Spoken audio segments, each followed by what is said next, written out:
who, how and why. That's great. Thank you very much. Can everyone hear me okay? Fantastic. Okay. So just onto a bit of a Wordle here. I'm sure that everyone uses Wordles now, and this is a common one from one of our stakeholder engagement groups, actually. Look at the biggie there, projection. That's what everyone wants, more and bigger. So yes, so today I'm going to talk to you about student engagement in learning spaces projects, who, how and why. I'm actually going to talk about what as well. Sorry, I didn't amend that slide, so that's the other part of my presentation today. So just to run you through a quick agenda, I'm going to talk about really what learning spaces is at Exeter. It's different at every institution, I think. Obviously, who, what, why, and how at Exeter. The challenges that we face with regards to stakeholder engagement. The improvements that we've brought by using a customer-focused perspective. And also, I'll have a little bit of time at the end, hopefully, for questions and share perspectives as well.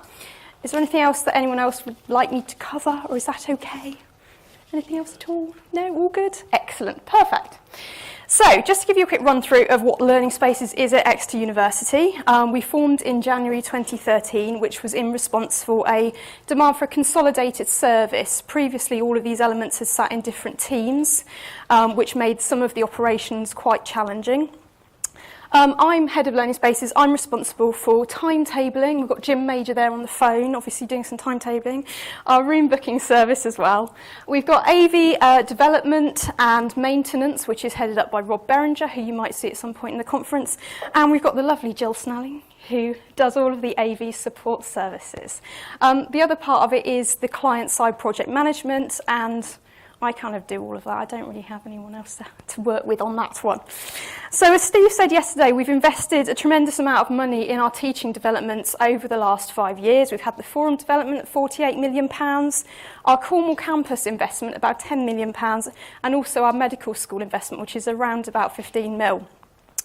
In addition to this, I was very lucky in 2010 as head of registry, whilst I was managing timetabling, to be given a pot of £10 million to spend on learning spaces refurbishments. This is very much in relation to the quality of our spaces. We started to get quite a few student and staff dissatisfaction comments on the areas, and also the availability of study and also teaching spaces. We were really starting to see a rise in student numbers, and we were having an issue with our utilisation. So as part of the project to date, we have upgraded 71 rooms, which equates to about 50% of our centrally managed stock. And the biggie for me, really, when I was looking back at the stats, if we've created 722 additional study seats, which is actually quite a lot in a very short period of time as well. And it's been absolutely necessary. As Alex was saying yesterday, both the library and all the study spaces are full up all the time. I don't really know how we could have coped now if we hadn't put that in place. So anyway, enough about that. How do we engage stakeholders in all of these developments? So, there's two different ways, really, that we do it internally. We've got two annual surveys that we run. One of these is the Learning Spaces Survey, which informs a document which we call our basic expectations. It picks up on non-AV elements for things like furniture design, things like ventilation, lighting, access, and also service level agreements. And we've also got an AV survey, which looks at current AV usage, trends that are coming up in AV that we might want to look at further, and also to pick up on any staff complaints that we're getting around this area. Both of these surveys and the documents are reviewed by our Learning Spaces operational group and also our management group. Obviously, one size doesn't fit all. We don't manage to cover absolutely everyone's perspective as part of these, but it gives us a good basis on which to base a lot of our decisions around project management. But from this general overview, which we build on as part of the foundation, we also do further stakeholder engagement as part of every single project, which covers all of these things. So I'm not going to talk you through every single one. Obviously, I think you probably know what the majority of these mean. But in terms of things like interior design, Alex raised it yesterday. It's one of the things that students actually get really, really interested in and keen to know is what colour is this place going to be? What are the fabrics going to feel like that I'm going to be sitting on? So one of the things that we really do is involve the students and staff in interior design options as well. We look at access. That's access in terms of when it's going to be open. It's also access in terms of our Accessibility Service and Disability Discrimination Act. Over the last 3 years, we've made improvements which have meant that for example, in the Newman building, we previously didn't have any kind of wheelchair access to the majority of those lecture theatres, both for students, participants in the audience, and also, most importantly as well, for staff. So that's something that we also look at. There's obviously many other parts that we investigate as well, which I'm not going to go through. So, who do we consult with? Well, you can see lovely Alex up there, he's #1 person at the moment. So for all Learning Spaces projects, we would engage with the following users as part of our project toolkit. So we see them as students, and when I say students, I mean guild members, obviously people like Alex. I also mean people like the subject chairs, as Alex was discussing yesterday. So I physically attend all of the SSLCs when we've got a project coming up to get their views on what we're doing. We also engage with academic teaching staff in all of the different colleges and disciplines that are relevant to the project. We have a centrally managed and centrally bookable room service at Exeter, which means that obviously our rooms are used by wide different numbers of disciplines. So this means that we need to make sure that all their different demands are considered. We also look at professional service staff views. This includes a broad range of staff who support spaces, such as the learning spaces, us obviously, our facilities management team, so our portering, our cleaning staff, and the education enhancement team who works closely to innovate pedagogy and learning and teaching practices on our estate. And last but not least, they do kind of get missed out sometimes. It's our events team. So obviously our events team have to sell this space when we're not using it for teaching and study. And we always make sure that we include them in our consultation.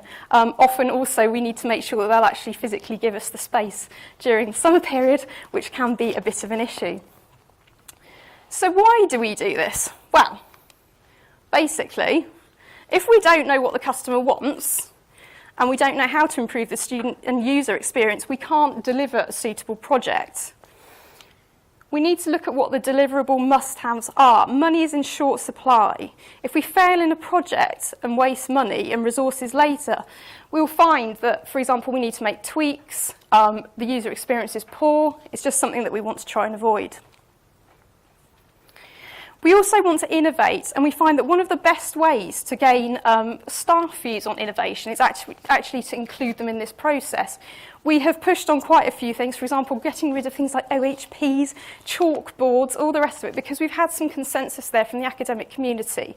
There have been some strong voices, shall I say, but there's also some strong voices on the other side, so it's been really good to weigh that up. And we found that if staff are involved in this innovation, they're far more likely to actually want to make it work.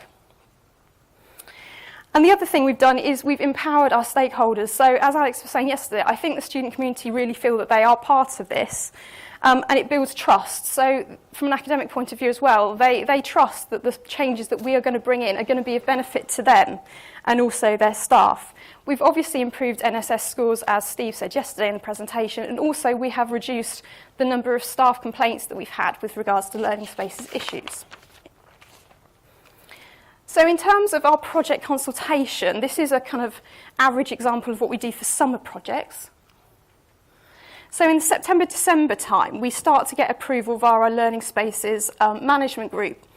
The kind of data that we use to give the demand here is utilisation surveys, our annual condition surveys, and obviously data such as NSS and also staff complaints, things like that. And that pushes our case forward for the change and for the release of money.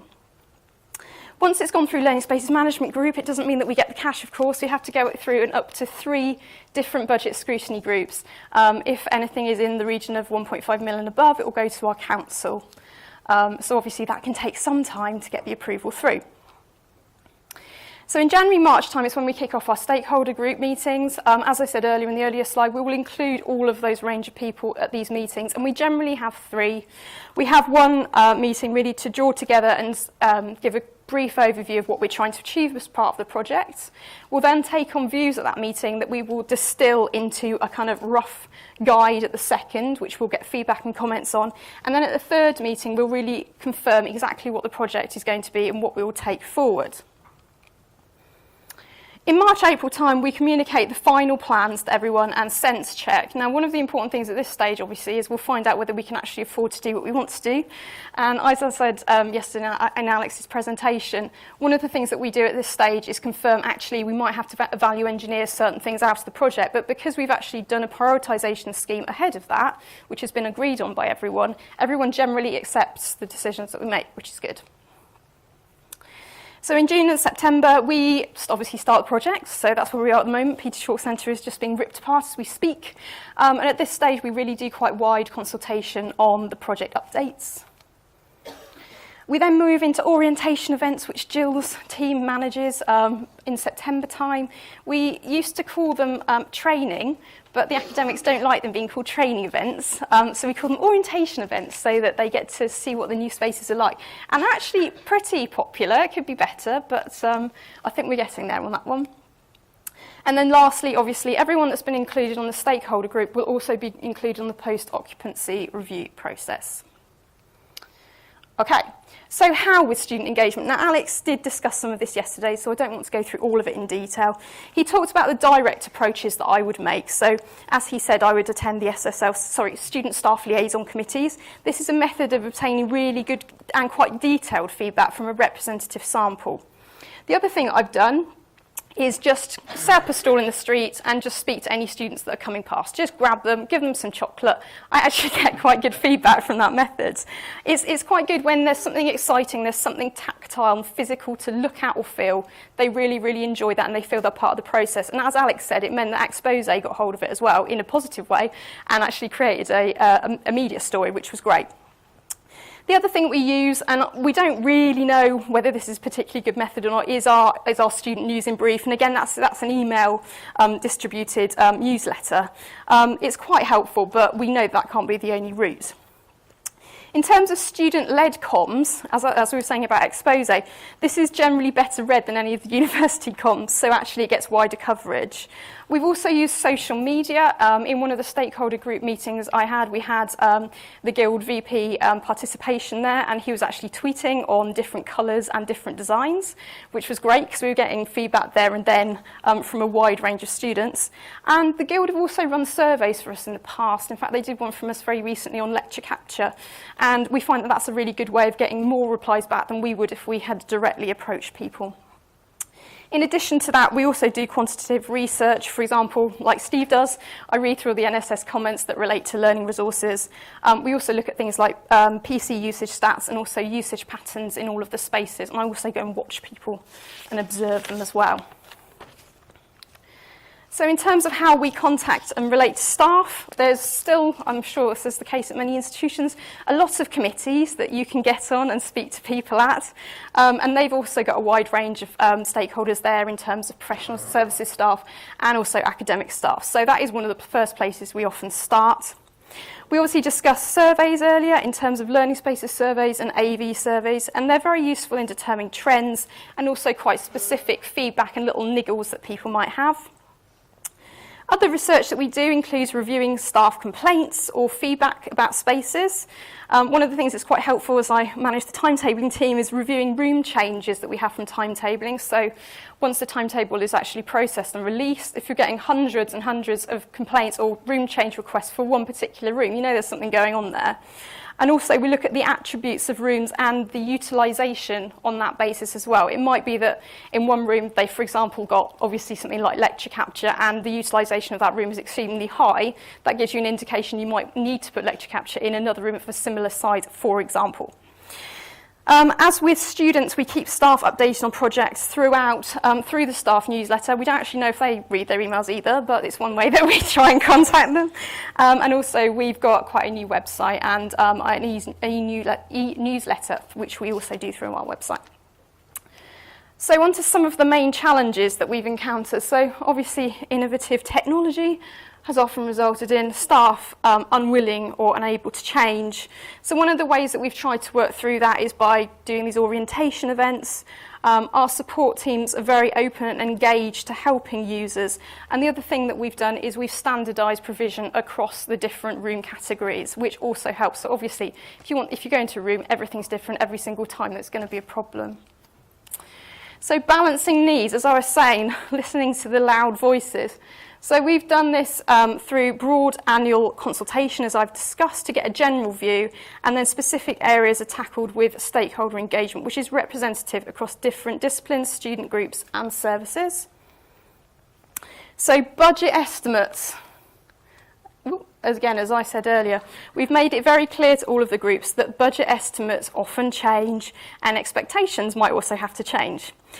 So we always give thought to prioritising requirements at the stakeholder engagement stage in order to keep the main contacts happy and also engaged throughout the project. So what we'll often do is say, out of all of the academic representatives there, will someone act as the main conduit for information, and that works really well as well.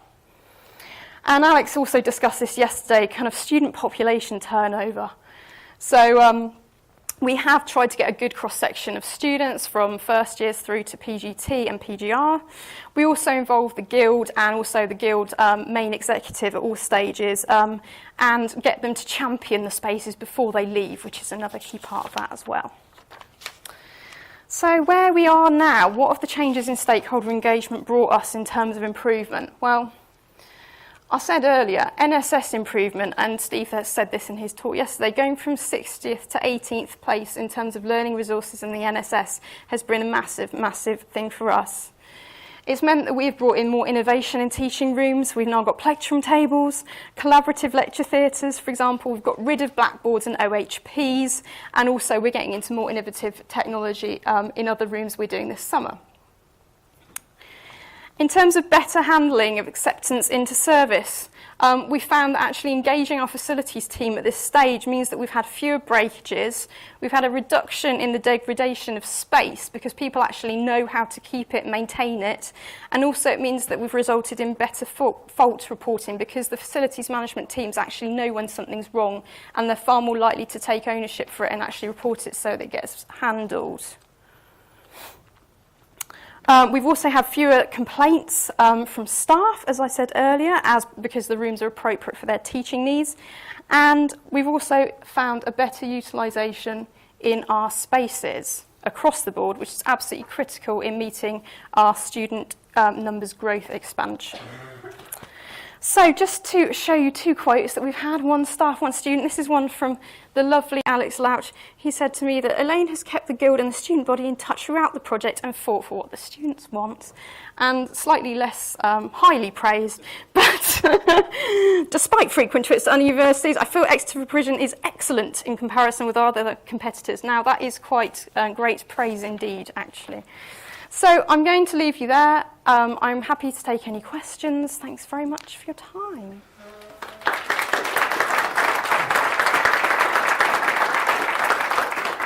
Aggressive.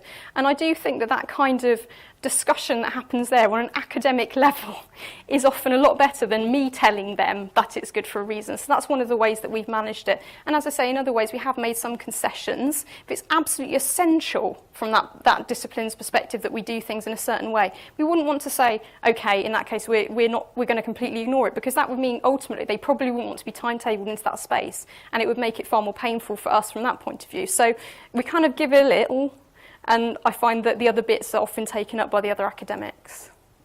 Okay? Yes? Do your timeline from September through? Yeah. How long have you been implementing it? I would say for the last 3 years. Yeah. And what was typical before that? Oh, it was probably, I would say, start talking to a few people in January, but you speak to probably the architect on the project or the construction people first. So you then get a few views on it, but ultimately everything is led from the construction side. So it was far more last minute. It didn't involve the number of stakeholders that we had before, and it was very much construction led. How about you? It's the latter. But it would be a luxury if we started as early as January. Yeah. Yeah. Always rush. We actually, the reason that we've been able to pin it down far more is because of the way that our funding is allocated. And if we don't get funding by December, it makes it very, very difficult to actually get the planning time in place to deliver. So we've had a kind of senior management push on it as well, which has been helpful. Anyone else? Okay, thanks very much. If you have any other further queries that come up, obviously have a chat with me later. Be happy to talk through anything. Thanks very much.